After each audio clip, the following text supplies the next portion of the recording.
दुष्कर्म के आरोपों से घिरे विधायक महेश नेगी की मुश्किलें बढ़ सकती हैं। दरअसल पीड़ित के शिकायत करने के बाद मुख्य न्यायिक मजिस्ट्रेट सीजेएम कोर्ट ने महिला से दुष्कर्म और बच्ची के जन्म के आरोप से घिरे विधायक महेश नेगी को गुरुवार को कोर्ट में पेश होने को कहा था। बता दें कि यहां महेश नेगी के डीएनए के लिए ब्लड सैंपल देने के आदेश दिए गए थे। उन्हें इसके लिए सीजेएम कोर्ट में उपस्थित होना था। वहां दून अस्पताल प्रबंधन को भी डीएनए सैंपल के लिए टीम भेजने के आदेश कोर्ट ने दिए थे। साथ ही विवेचना अधिकारी को निर्देशित किया गया था कि पीड़िता पुत्री को भी सैंपलिंग के लिए कोर्ट में नियति समय पर लेकर आएं। लेकिन महेश नेगी ब्लड सैंपल देने के लिए कोर्ट में पेश नहीं हुए। उन्होंने कोर्ट में ना पेश होने का कारण खुद का बीमार होना बताया, जिसके बाद अब 11 जनवरी को विधायक महेश नेगी, पीड़िता और उसकी बेटी को फिर से बुलाया गया है। अब मामला विधायक महेश नेगी की नजरों में पेचीदा हो चला है। राज्य में कोरोना वायरस के मामले लगातार बढ़ रहे हैं। गुरुवार को उत्तराखंड में 448 नए मरीज मिले हैं। इसके साथ ही कुल कोरोना संक्रमण का आंकड़ा 86,765 हो गया है। गुरुवार को 13 लोगों की मौत विभिन्न अस्पतालों में हुई है। वहीं 1013 लोगों ने कोरोना वायरस को मात दी। अभी तक 5,584 लोग विभिन्न अस्पतालों में भर्ती हैं। अल्मोड़ा में 12, बागेश्वर में 7, चमोली में 2, चंपावत में 10, देहरादून में 157 संक्रमित मरीज मिले। इसके अलावा हरिद्वार में 31, नैनीताल में 113, पौड़ी गढ़वाल में 11, पिथौरागढ़ में 19, रुद्रप्रयाग में 14, टिहरी गढ़वाल में 23, उधम सिंह नगर में 10 और उत्तरकाशी में 39 मरीज मिले। उत्तराखंड में अब तक 1458 लोगों की कोरोना वायरस के चलते मौत हो गई है।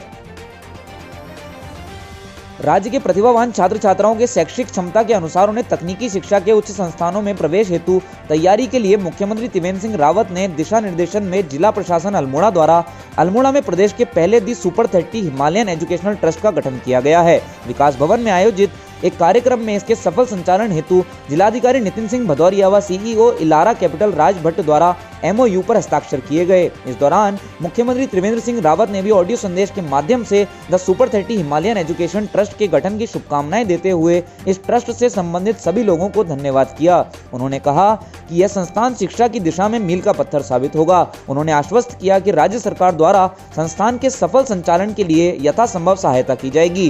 चेयरमैन सी.डॉट एवं सलाहकार super 30 Himalayan educational trust doctor Rajkumar Upadhyay ने बताया कि संस्थान का मुख्य उद्देश्य राज्य के गरीब प्रतिभावान बच्चों को भारतीय प्रौद्योगिकी संस्थान IIT में प्रवेश के निःशुल्क प्रशिक्षण दिया जाना है। उन्होंने बताया कि पूरे प्रदेश में यह एक अलग तरह का संस्थान होगा।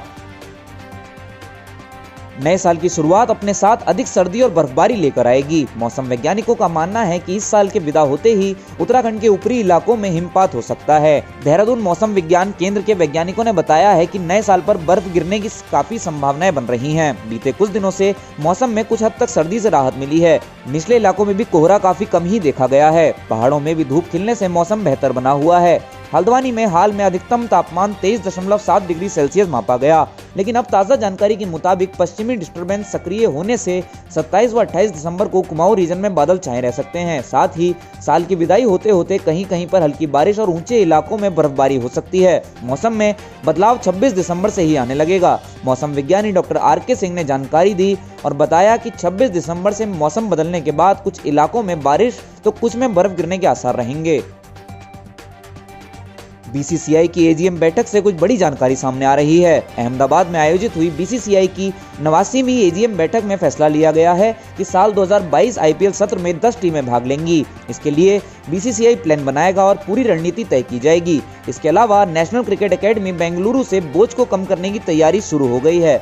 बताया जा रहा है कि अब NCA की 5 ब्रांच अलग अलग जोन में BCCI खोलेगा। सबसे बड़ी खबर है कि BCCI को नया उपाध्यक्ष मिल गया है। कांग्रेस के राजनेता और IPL के चेयरमैन राजीव शुक्ला BCCI के नए उपाध्यक्ष होंगे। इसके अलावा भारत के पूर्व स्पिनर प्रज्ञान ओझा को ICA का प्रतिनिधि चुना गया है।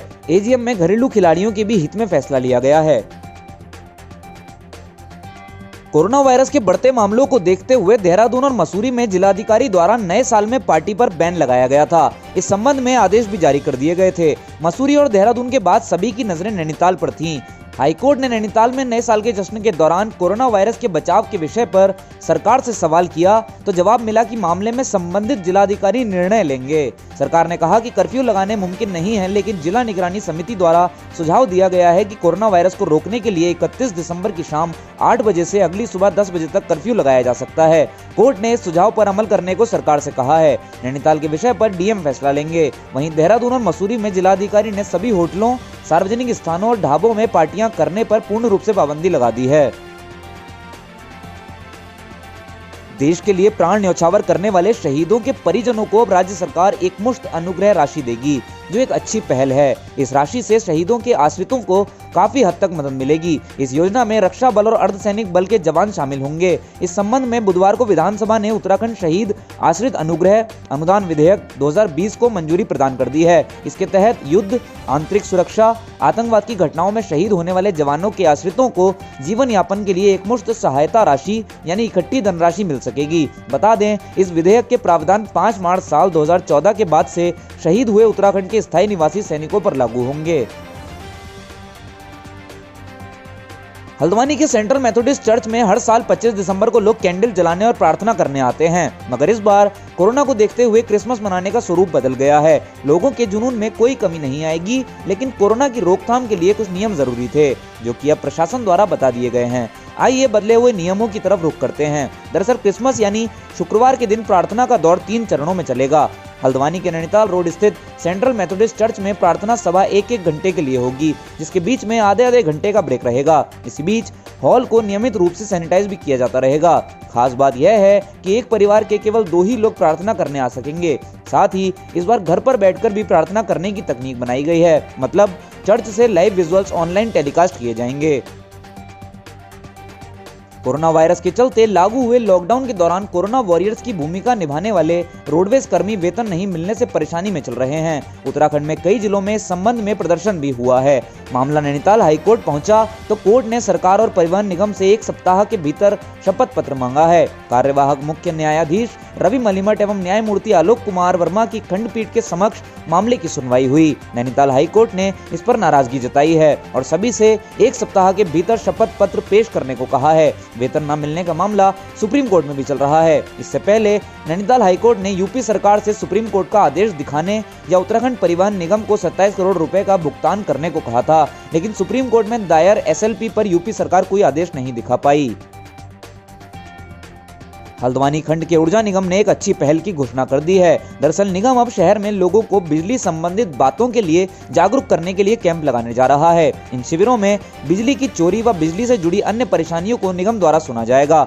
सबसे खास बात यह है कि इन कैंपों में आप अपने घरों का बिल भी जमा करने आ सकते हैं। ऊर्जा निगम द्वारा हल्द्वानी में अलग अलग जगहों पर 26 दिसंबर से 30 दिसंबर तक शिविर लगाए जाएंगे। आपको बता दें कि 4 दिन में लगभग 10 शिविर लगाए जाने की योजना है। अधिशासी अभियंता नगर देवेंद्र बिष्ट ने बताया कि 26 दिसंबर से शिविर लगने का सिलसिला शुरू होकर 30 दिसंबर को रुकेगा। अधिशासी अभियंता ने यह भी कहा कि इन शिविरों से लोगों को उनके सवालों के जवाब भी मिलेंगे और सबको सहूलियत भी रहेगी। मुख्यमंत्री त्रिवेंद्र सिंह रावत ने पूर्व प्रधानमंत्री भारत रत्न स्वर्गीय अटल बिहारी वाजपेयी की जयंती पर उन्हें श्रद्धांजलि अर्पित की है। मुख्यमंत्री ने कहा कि भारत रत्न पूर्व प्रधानमंत्री स्वर्गीय अटल बिहारी वाजपेयी जी की जयंती को सुशासन दिवस के रूप में मनाया जा रहा है। वाजपेयी जी ने ही दशकों से चले आ रहे उत्तराखंड राज्य निर्माण के संघर्ष का सम्मान करते हुए अलग राज्य का सपना साकार किया था। सरकार ने भ्रष्टाचार पर जीरो टॉलरेंस की नीति पर चलते हुए सुशासन के लिए अनेक महत्वपूर्ण पहल की हैं।